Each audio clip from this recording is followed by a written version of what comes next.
Well, thank you, Peg and Jessica. And Peg was a member of the U.S. military herself. She was a WAVE in the Navy. And in fact, how many of you all have been in the military? Yeah, I think so. Many of the folks that we have here are part of a group called Veterans for Peace, a tremendous group of military folks served in the military and now say that they stand for peace, and they will work for peace instead of war. Not that all military folks work for war. That's not really, many of them find themselves in an awkward predicament when they join an organization that you think, it is for war, and why would anyone ever start thinking maybe this isn't a good idea after they joined up? Well, that's one of the things, one of the topics in the book Dissent, Voices of Conscience.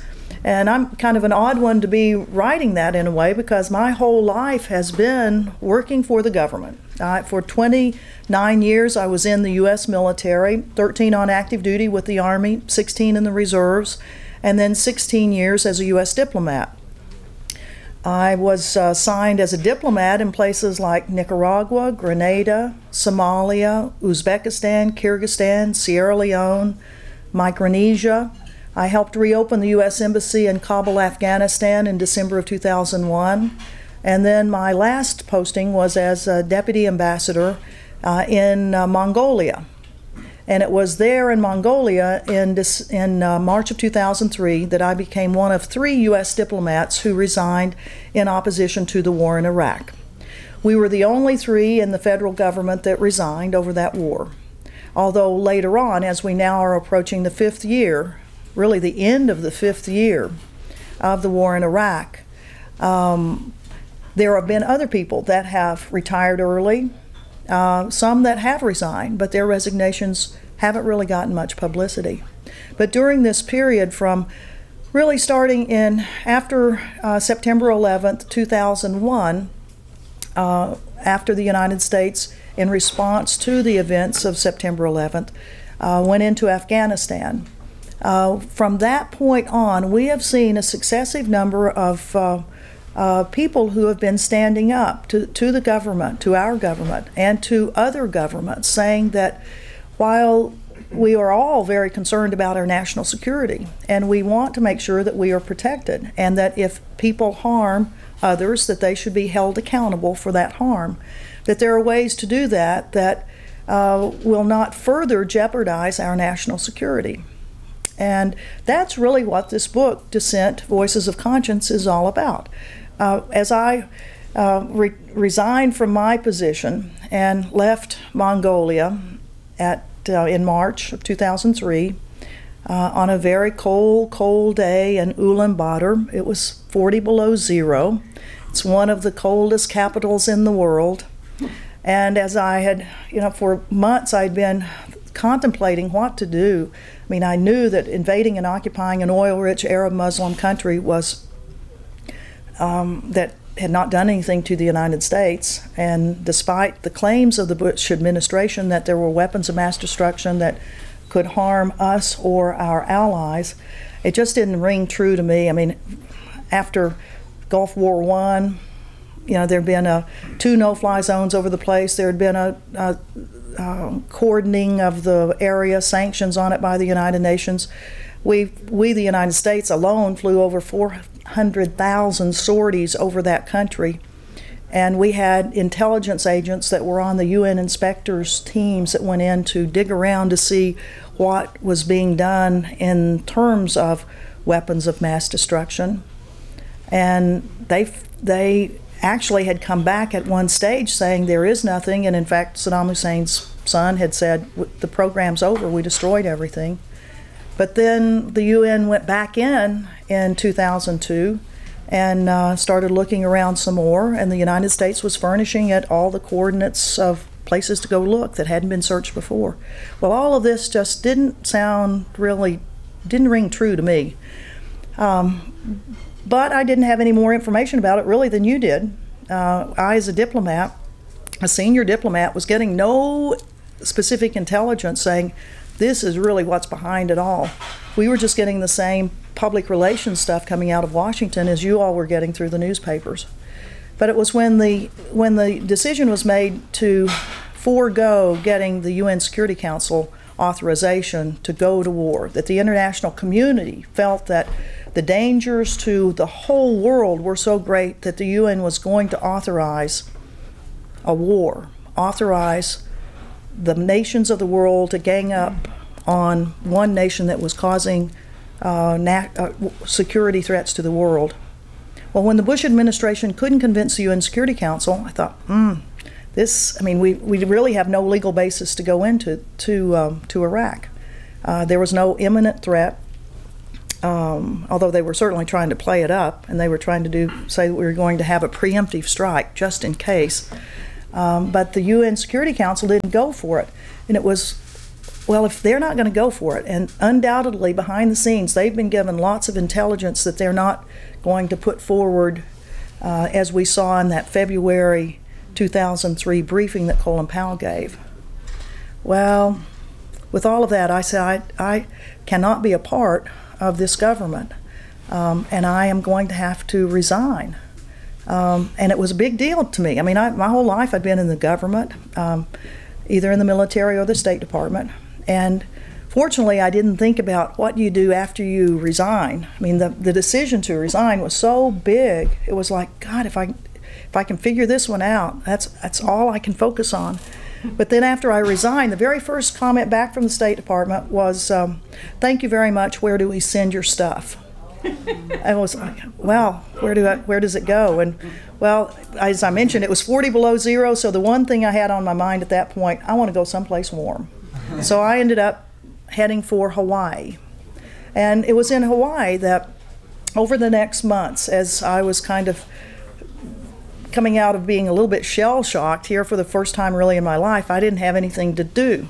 I didn't have a job, and as somebody that's resigned from the government, as you all well know, there are lots of people who say that if you don't agree with any president, you are a traitor, that you are unpatriotic, that we all ought to go along, that we should just not question because they know more than we do.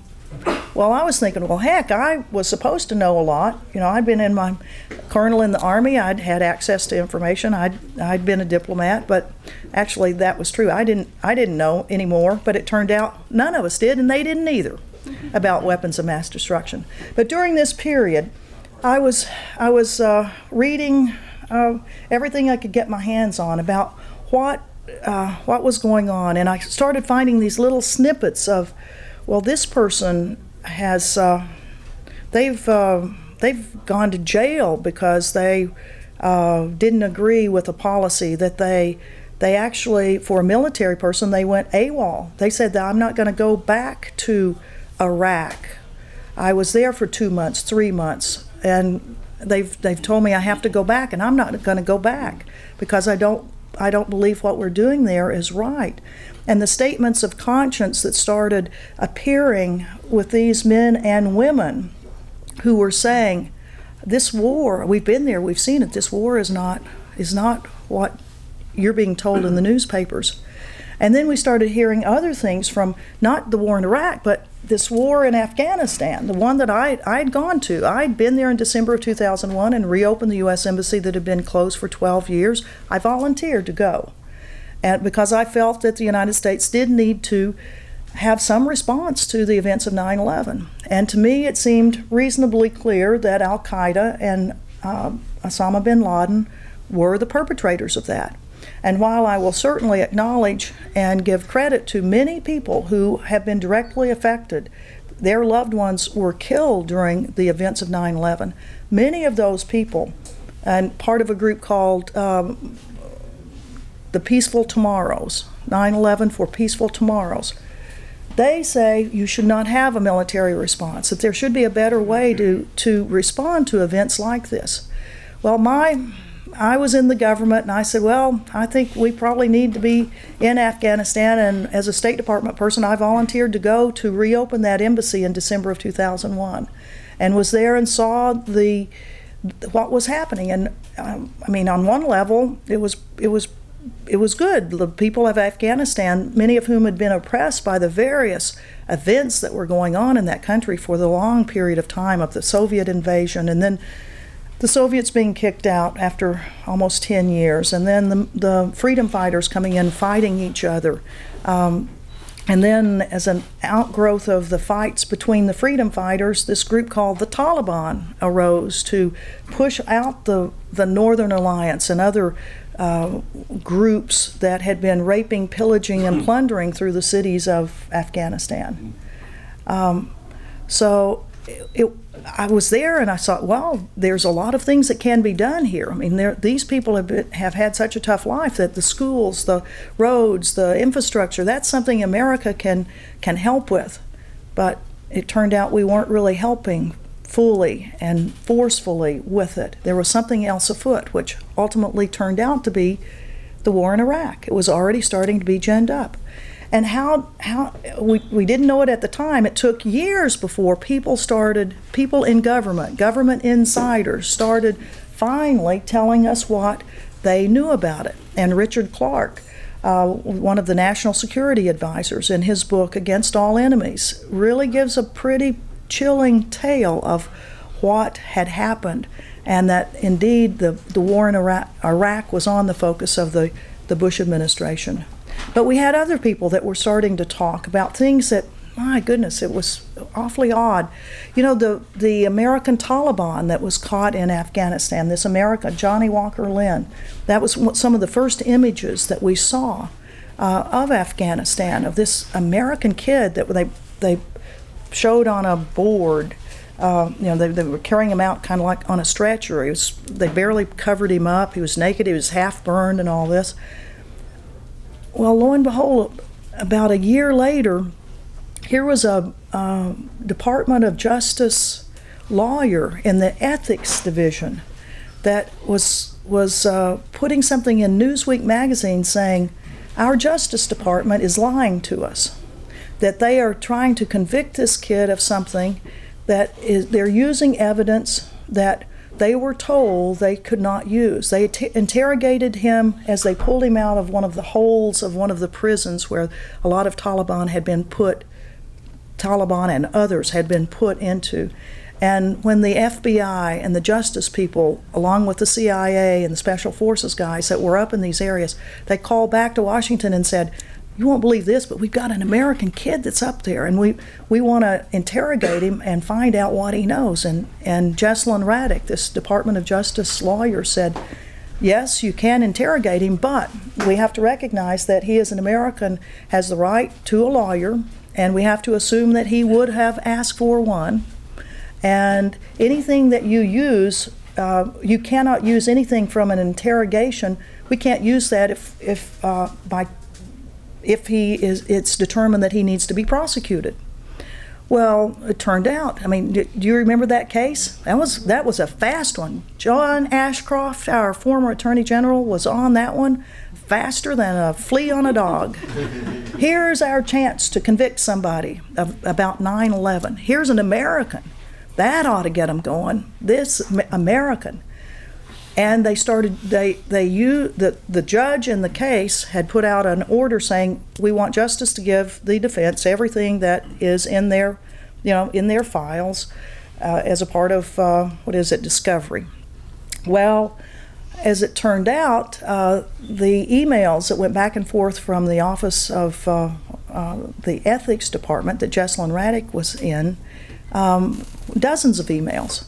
Only 2 emails from justice ever got to the court to be handed over to the defense. And when she found out about that, she went to her supervisor and said, what happened? Where are the rest of the emails? They need to know that we told the agents in the field, you cannot use this in court, and yet we are using it in court. And her boss said, there aren't any more emails, there are only 2. And Jesselyn said, no, there are lots of them. The supervisor said, no, they're not. What you see in this file is all we have. And Jesselyn went, that's not right. So she went down into the depths of the Justice Department, down into their old ancient computer center, and lo and behold found this fella who knew everything about their old system. And they were able to find all those other emails. And so Jesselyn put them in a packet and sent them to the judge, and also sent a packet to Newsweek saying, I have a sneaking suspicion that something funny is afoot here. Well, so here we have a whistleblower, a government insider, a Justice Department attorney doing that. What do you think happened to her? Fired, pushed out. She got a job with a law firm in Washington, and guess what happened next? Justice Department came over to that firm and said, you've got untrustworthy person, and in fact we're filing charges against her in the 2 jurisdictions where she is accredited, in Washington, D.C., the Washington, D.C. Bar and the Maryland Bar Association. And for 4 years she's been battling with those 2 associations to keep her credentials. During that time, of course, Jessalyn is a very, very smart cookie. And she immediately started writing. She started telling this story. She started writing lots of articles on a variety of issues, not just her own personal problems with telling the truth, but a lot of issues about torture. She's been one of the great writers of that. And now we can, because she was so persistent, her story is now out there. And the 2 bar associations have cleared her of any wrongdoing. So she's one of the people that we profile in this book. And I say we, I'm a co-author. I thought I could write this book by myself. Well, it turns out, as Jessica was mentioning, I do a lot of activist work around the country. In fact, one of the reasons that I was here to start with, and that my publisher contacted Books and Books, and this wonderful, wonderful facility was so kind to offer me a time to speak here, and I really do appreciate it, because this is one of the great progressive bookstores in all of our country, and I'm honored to be here. Yay for Books and Books.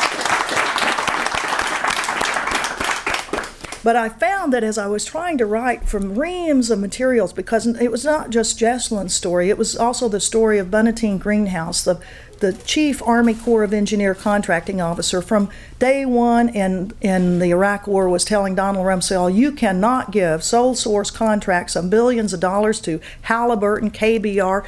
This breaks every contracting regulation we have. You cannot do it. And what happened to her? Pushed aside. What happened to Sibel Edmonds, another woman we profile, FBI translator? She's been in the news lately because now she is really starting to spill the beans on some of the translations she was doing for the FBI in Turkish and Persian, and she found that her 2 supervisors up was changing the translations, because it turned out this supervisor was in cahoots with one of the persons of interest of our government about what he was doing on very nefarious things. What happened to dear Sibel? Fired. She's been in federal court now for 5 years. And have you all listened or read about her recently? Oh yeah, she's now telling some very interesting stories about passing of nuclear secrets that she was reading about. All she was doing was making transcripts of stuff she was listening to.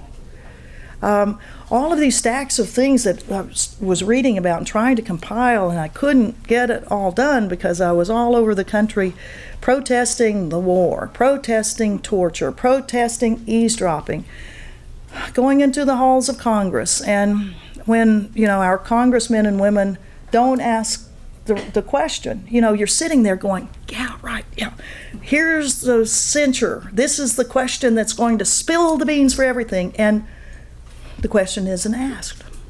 And so how many of you all have ever gone to a congressional hearing in Washington? Oh my goodness.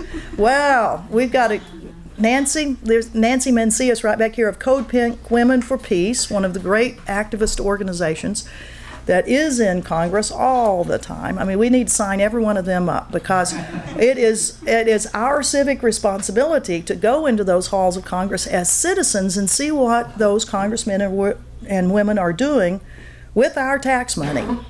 And if you feel that that your congressman or woman is not asking that question, I feel it's my responsibility to help them along. So every now and then you may have to just stand up in the middle of a hearing and say, wait, what about this question? Or if it's in a confirmation hearing about a judge that's been one of the legal counsels, the chief civilian legal counsel of Department of Defense. His name is William Haynes. He's done such a great job on torture, one of the authors of the torture memos and all of that stuff. What did the administration decide to do?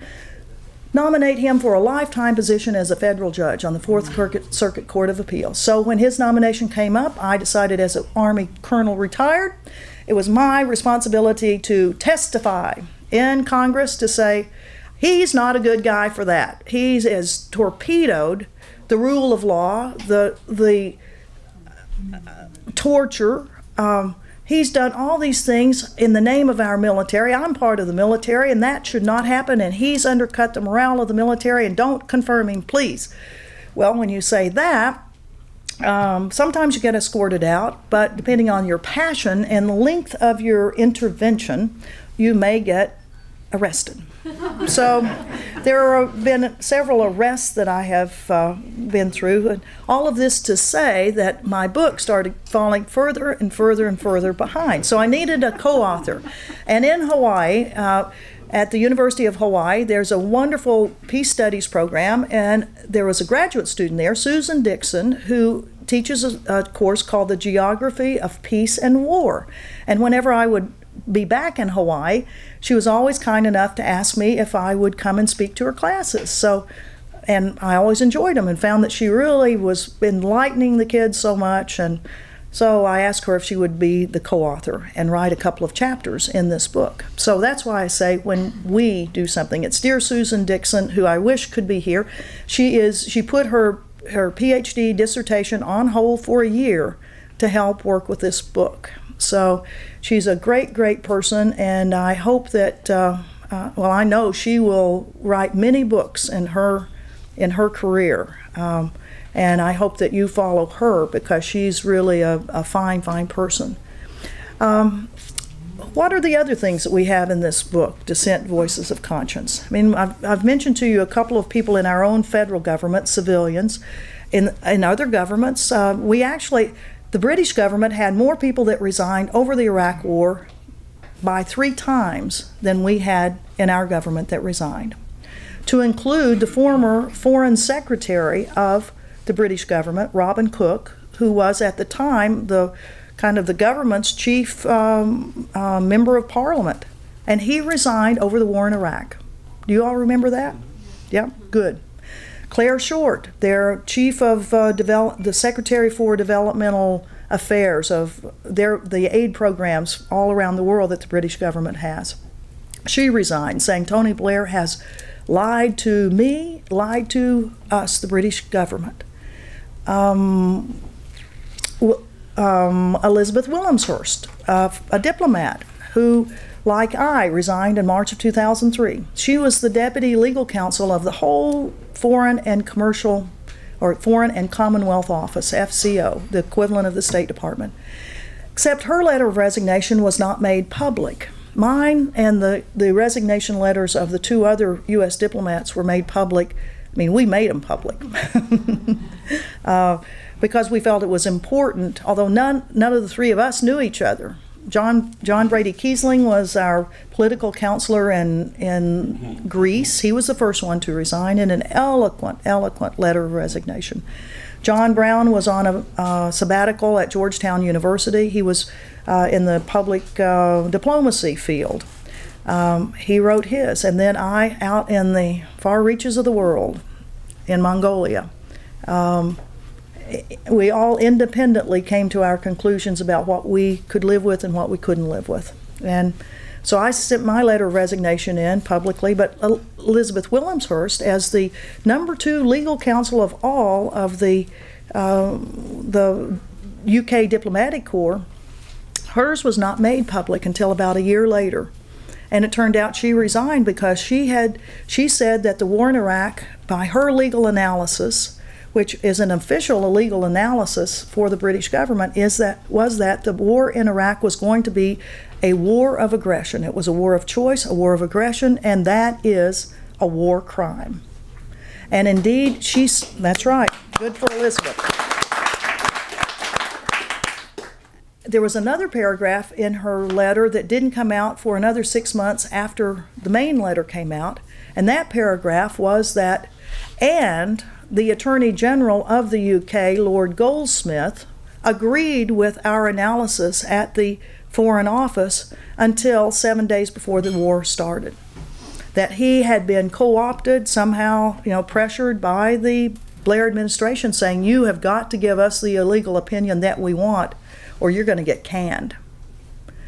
And indeed, we have a lot of people in both administrations that I think their conscience must weigh heavy on them, because they went along. They went along. Elizabeth didn't. She said, no, I'm not going to do this. We found out about her letter of resignation in a strange way, though, because another person, Catherine Gunn, a young 24-year-old woman that was a listener. She was with the equivalent of the National Security Agency. They call it General Communications. She was told, as you listen to conversations all over the world, and I think the British have the same rule that we do, or did, that you're not supposed to listen in to the conversations of your own citizens in your own country. Our rule on that our American listeners aren't supposed to listen to us, has kind of been sold down the drain. Now we have an AT&T whistleblower who says, yeah, for 5 years, all the major communications companies of America, with the exception of Quest, all of them gave special little rooms to the National Security Agency and the FBI so that every single conversation, every email could be recorded, and was, in a massive data sweep that the Bush administration knew was illegal and told the communications companies, we know it's illegal, but you got to help us out. And the communications companies went, but it is illegal, but I guess if you know that it's illegal and you're telling us it's okay, even though it's illegal, then it must make it okay. But it isn't. So what is our Congress trying to do now? They are about to pass a law that says we will forgive any illegal actions. And that's why, we need to make sure we keep pressure on all of our congressmen and women and say that's not right. Everybody knew it was wrong to be eavesdropping, and they did it anyway. Of course, did you see the paper day before yesterday? Oh, this is good. AT&T cut off the FBI because they didn't pay their bill. Yes. But there's 5 years of illegal actions that AT&T and all the rest of them have been doing. Well, but back to communications, but in the UK, here was this young woman, Catherine Gunn, who was told by her supervisor, we want you to listen in to all the conversations of the people of the nations that are on the UN Security Council, because the US has asked us to do this and we need to do it. And Catherine said, but our rules say we don't listen in to those conversations at the UN. I didn't know there was a protocol on this, that indeed there was some respect given to the UN, but apparently the British had this regulation. We don't listen in to the members of the Security Council. But because of the special request of the United States saying we need to know who's going to be voting for the war in Iraq and who's not, and then we'll put big pressure on those who are not going to vote for it, like take away their military aid, take away their developmental aid. And I know that's true because in Mongolia, before the war started, we were getting all sorts of direct messages from Washington to say, go to those Mongolians, and if they don't join the coalition of the willing, we're jerking all of their economic development funds. They will no longer be eligible for the Millennium Challenge account, which is the super bonanza bingo of all developmental projects that could have gone from $10 million, which was their average, up to $100 million, but they won't be eligible unless they join the coalition of the willing. So I know that was going on. Well, Catherine Gunn said, no, it's wrong, we can't do that. Her supervisor said, you will do that. You have to do that because we've been asked to do an illegal thing, and we're going to do it. So what did Catherine Gunn do? She said, no, I'm not going to do it. And she, just like dear Jessalyn Raddick, went to the newspapers and said, this is what I've been asked to do. So what happened to Catherine? Fired. And charged with violating the State Secrets Act. The State Secrets Act. I mean, some of the countries, we're now, I think we've got one. I think the Patriot Act probably put one in. I mean, they put everything else in. But Catherine Gunn was put up on charges. She was arrested, put up on charges of violating the National Secrets Act by putting forward this email that said, you will listen in to the members of the UN Security Council. For a year, this case was being formed. The night before the case was to go to court, the British government folded. Now, why would that be? Because a little tidbit came forward, and that tidbit just happened to be that the defense counsel got hold of the letter of resignation of Elizabeth Willemshurst, the British legal diplomat. They got her letter of resignation. Nobody had ever seen it before, but the defense somehow got it. I have met Elizabeth Willemshurst, and I think perhaps Elizabeth was watching what was happening in Catherine's case and said, here's my letter of resignation. If you need to use any part of it, go right ahead and do it. Well, anyway, the British government's saying, uh-oh, Willemshurst's analysis is going to be coming out if we don't drop this case. They dropped it, to everyone's amazement. Thank goodness, about 3 weeks later, guess what happened? Willemshurst's letter surfaced, publicly surfaced. So we got both of those things done. But here, Catherine Gunn, for a whole year, had been, and now she of course, she doesn't work for the British government. She is a pariah to that government.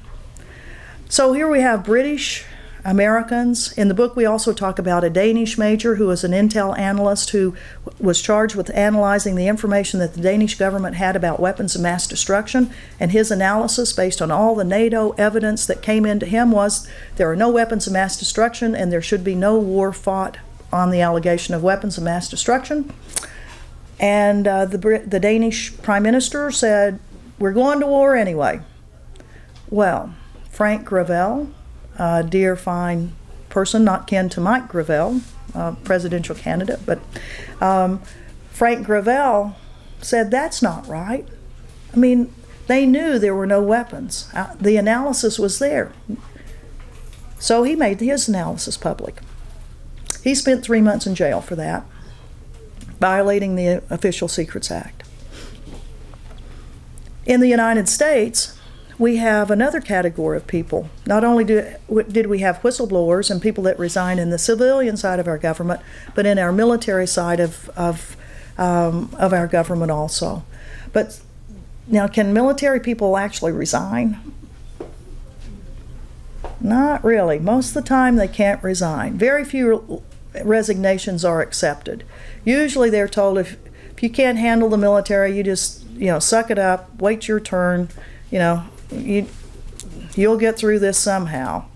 But in times of war, a lot of people say, if I don't agree with the war. Now, do military folks have the choice? Can they agree or disagree with the war? Not really. They can't really. They can do it, but I'll get to your comment in just a minute.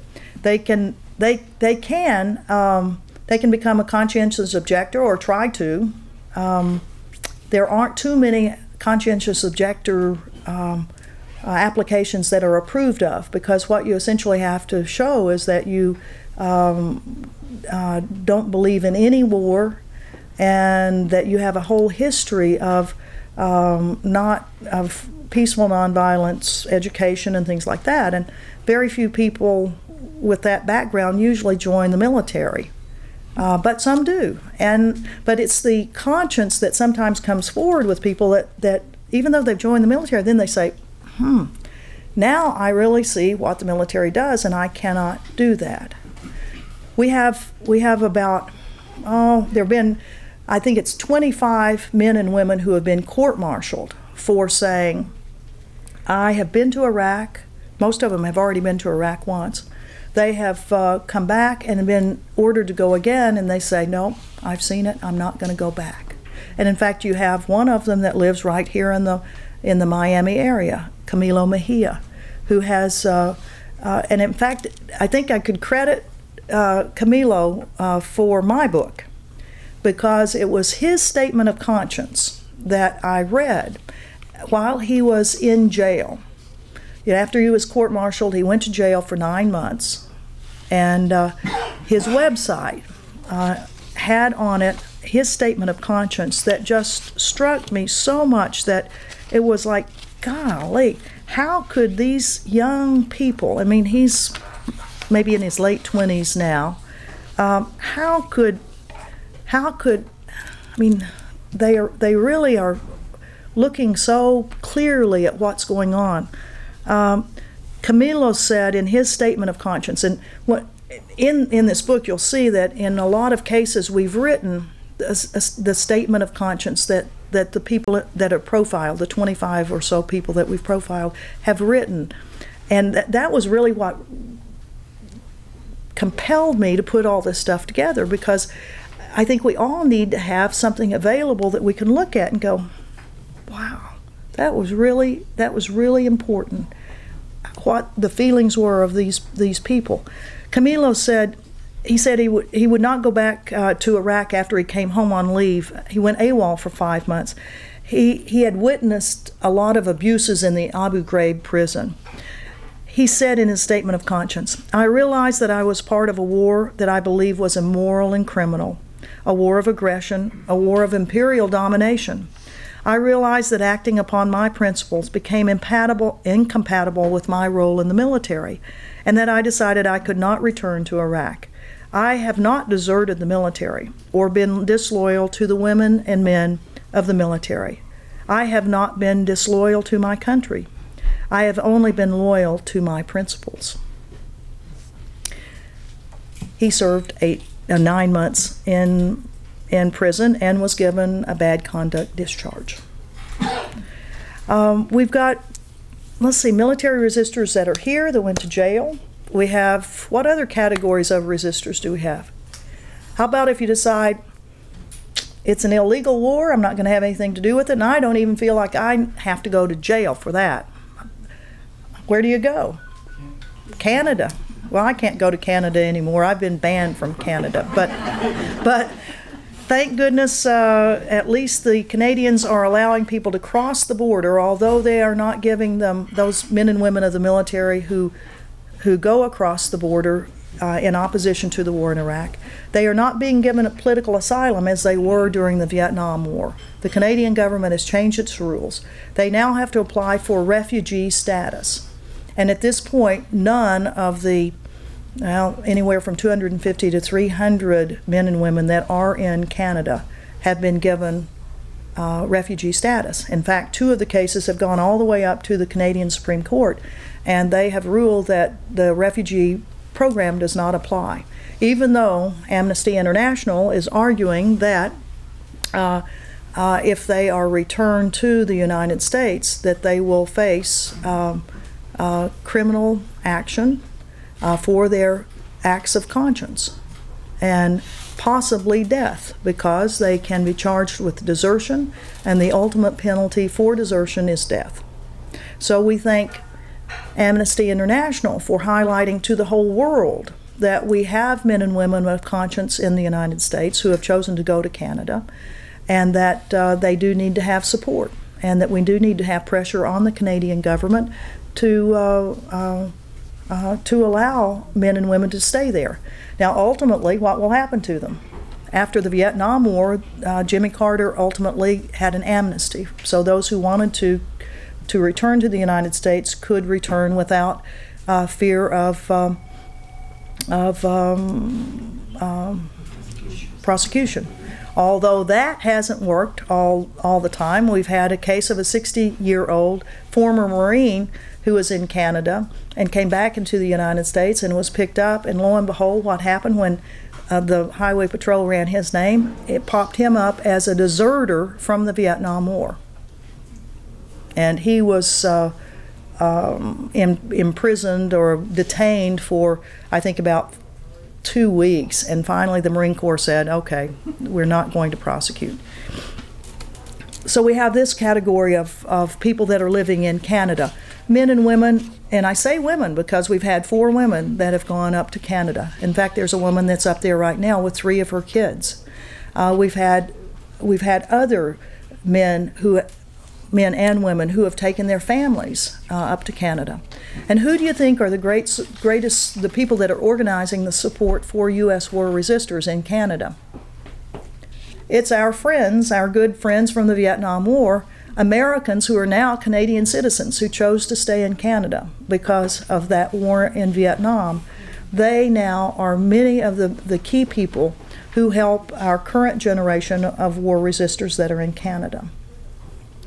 Let's take a few minutes for questions. Shall we do that? Let me just end this part of it by saying that having been in the military, I have the utmost respect for our military. And the military section of this is one that was very important for me to write, because we as citizens, I think we all support the fact that men and women do join the military for, in their mind, the principal reasons of service to the country. What we as citizens must always be on guard for are any administrations that are put our military in use in illegal, immoral ways. So it's really up to us to keep our political administrations clean on this thing so that we don't get our military involved in conflicts where they should not be. So, as Peg has said, why don't we stop right there and have some questions? Yes, sir. What was the difference in your state of mind or the Iraq War in 2003 that led you to create courageous action and ongoing activity? What was different in 2003 than in your earlier career when the U.S. invaded Grenada, invaded Panama, supported the Contras in Nicaragua, and even back to the Vietnam time, which I don't know if you were in the Army then, but it certainly must have been surely. Oh, absolutely. It's an excellent question. And it took me 57 years. I was 57 years old when I resigned. And I had been in the government for 8 presidential administrations, starting with Lyndon Johnson, because I joined the Army during a time of a war, and a war that was very unpopular with the American public, and I joined the military. So, you know, I have great sympathy for these men and women that, I mean, right now I say, you know, don't join the military. This is an illegal war. Why are you doing this? You know, find something else to do. And yet I had done the same thing because of one reason. I wanted to get the hell out of Arkansas. And that's, I mean, if you ask young kids about why they are joining the military, the majority of them are going to be saying, want to get out of Arkansas, Miami, I've got a family situation that I need to get out of. I need to have medical stuff. I need to have education, you know, college. So there are a lot of different reasons. I joined during the Vietnam War. I stayed in during all of those periods where many of you all were out on the streets protesting, and yet I was still in the government. And that's because one is able to compartmentalize things. And during all of these controversial programs, I was able to find a niche in either the military or the State Department that I felt like I was working on programs that were not being harmful to people and that were important and would hopefully help the reputation of the United States during these times of controversial programs. And while other people were resigning during those periods, because we had people that resigned from the State Department during the war in Vietnam, we had people resign during resign because there was no effort made to resolve issues going on in the former Yugoslavia, the whole issue of the Contras. I mean, that's why it took me a long time to make a decision on a point of conscience. And I really do appreciate all of those other people who had looked into their hearts and for those programs had said, no, I can't do it anymore. And that's why I'm not really too hard, although I'm kind of hard, on people that are still in this government right now. Because, you know, I can understand why they may not resign. They may have the kids in college. They may have mortgages. They may have a job that they feel like they are doing something good, although they almost have ulcers right now. I don't know how anyone in the government, with all of the terrible things that our government has been involved in, that those who emailed me right after I resigned, over 400 emailed me in the 2 or 3 days right after I resigned, before I left Mongolia, saying you did exactly the right thing, but I can't resign myself. I've got other things to do, but I'm going to stay in the government. I'm going to work hard. I'm going to slow down this machine. I'm going to make a difference. And some of them may, but I think most of them were just run over by the bulldozer. That it was just too, this machine has just moved too much. Let's have this lady and then this gentleman. Do you offer the numbers in the book? How many people have resigned because of this war? Yes, in the, well, let's see, I offer parts of them. For the diplomatic corps, for sure. In the military section of it, we talk about the number of desertions, the number of retired people that retired, and now they say they retired early so they could speak out. And those would be the generals, who, some of whom have been pretty frank after the fact, and but not standing up while decisions were being made to say, I will have to resign or you'll have to court-martial me because I believe this program this is just going to rip our country apart. And if we had had some of the people that would have done that, like, for example, a Secretary of State, Colin Powell, who knew that the military was being put in tremendous predicament, and that Donald Rumsfeld was ensuring that the military would not be able to control anything should the war in Iraq start, but because of the few numbers of people that were associated or were being put into those operations plans, like General Shinseki, the former chief of staff of the Army, who got canned by Donald Rumsfeld after Shinseki testified to Congress that when he was asked, tell us your honest opinion, are there enough troops in this war plan?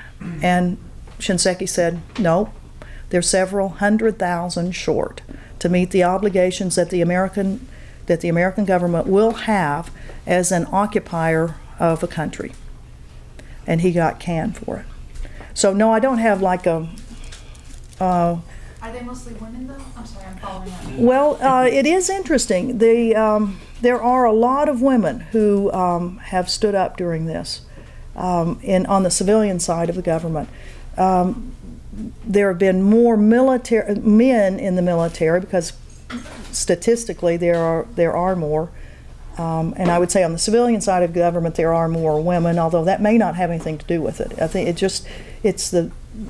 is a remarkable thing that so many women have spoken up. And if you look back to the year 2003, I believe it was, who was the Time Man of the Year, Person of the Year? There were 3 women that were the Persons of the Year, and they were all whistleblowers.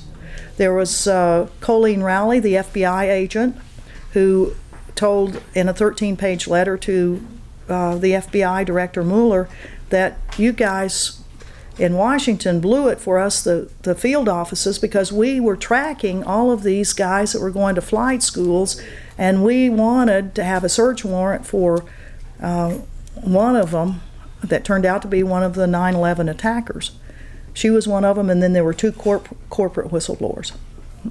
Yes, sir.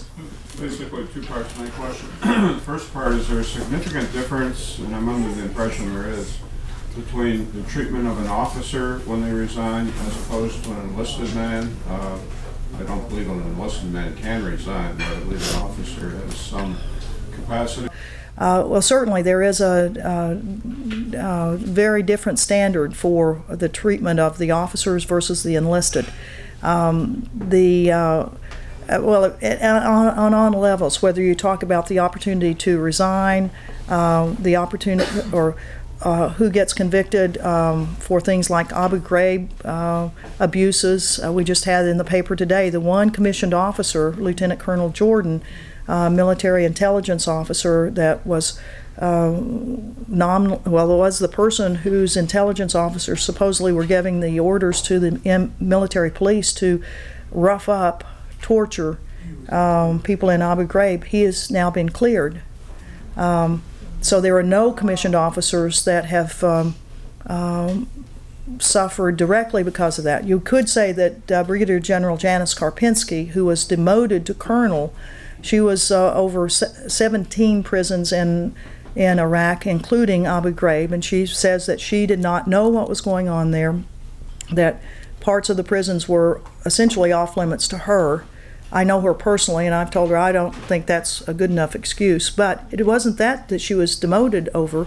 It was an allegation of shoplifting, which she has always said she wanted to be court-martialed. She wants a court-martial, and I heard her say it when she, in a public forum where we were talking about Abu Ghraib, and it came about with a new documentary about Abu Ghraib called The Ghost of Abu Ghraib, where Rory Kennedy, the director of the film, interviewed all of the men and women who had been sent to prison for those abuses of the people of Abu Ghraib.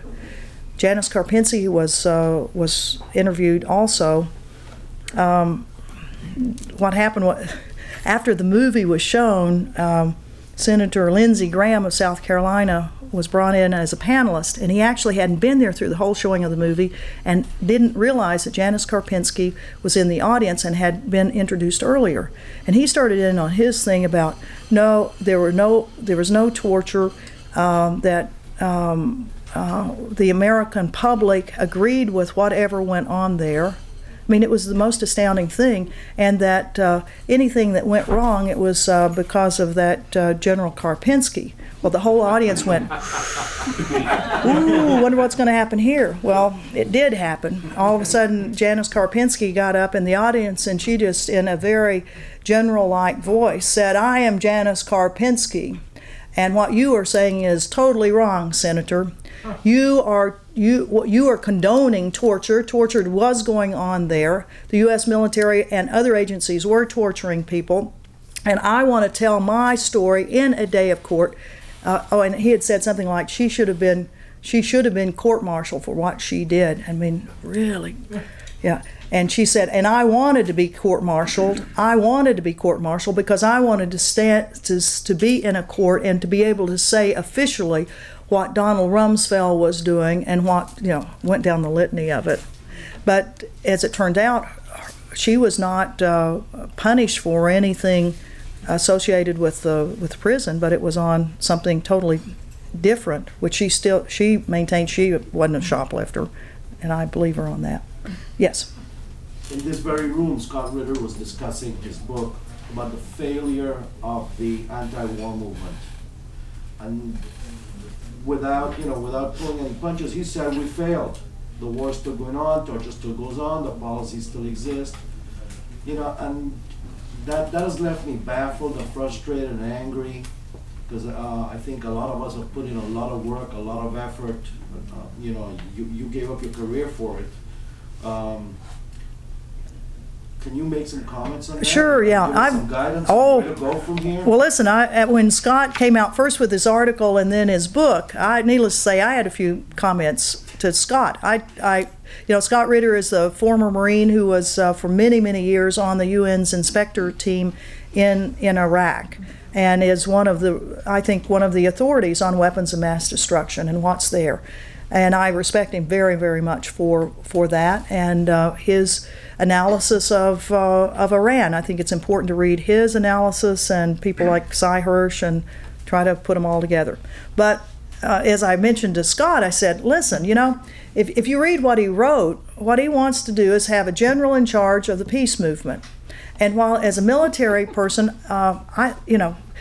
organization, discipline, trying to get everybody on the same sheet of music, walking down that road and shutting down Washington and doing this and doing that, I think that's excellent.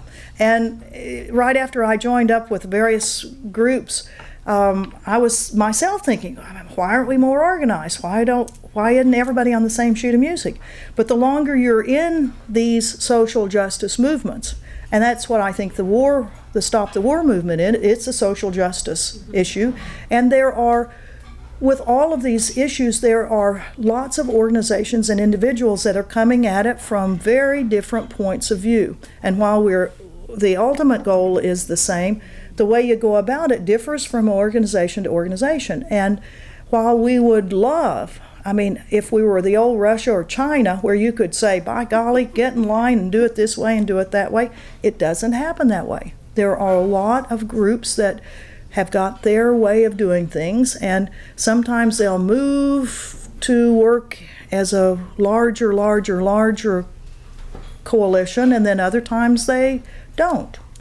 And I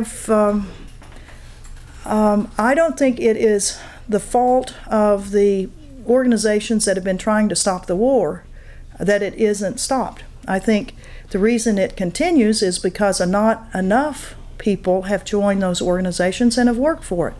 The majority of Americans are not out on the streets. The majority of Americans don't go to peace vigils. The majority of Americans do not spend their waking hours thinking about the war. In fact, we are not on a war footing. Most people don't think about it unless you have a loved one that's in the military right now. I think they found 40% of Americans still believe that weapons of mass destruction were found. Yeah.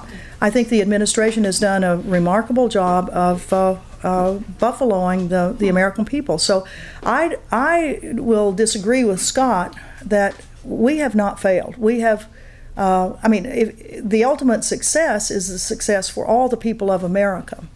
And we all try every single day to get more and more people to join up with us. But there are, without the draft, and every man and woman of over the age of, 17, having to put their number into selective service and fearing that they're going to get selected to go into the military, without that fear in all the families of the country, we can't, I don't know what else we can do to get them out on the streets, except to continue to push in the ways we can. I want to thank all of you also very, very much for being here. I hope that you have an opportunity to read the book, Dissent, Voices of Conscience, and I would also mention that we have I think, a very, very good bibliography of it, in which we have a listing of a lot of other really, really good books that some are now being published by some of the people that we have profiled. And they may be people you've never heard of before, and hopefully our little profile of them in this book will give you some impetus to go ahead and get their books. For example, Camila Mejia and Aiden Delgado and Joshua Key, all of these are war resistors who really tell quite an eloquent story of how they came to their voice of conscience. So thank you very much. Well, thank you, Ted. Thank you. Thank you.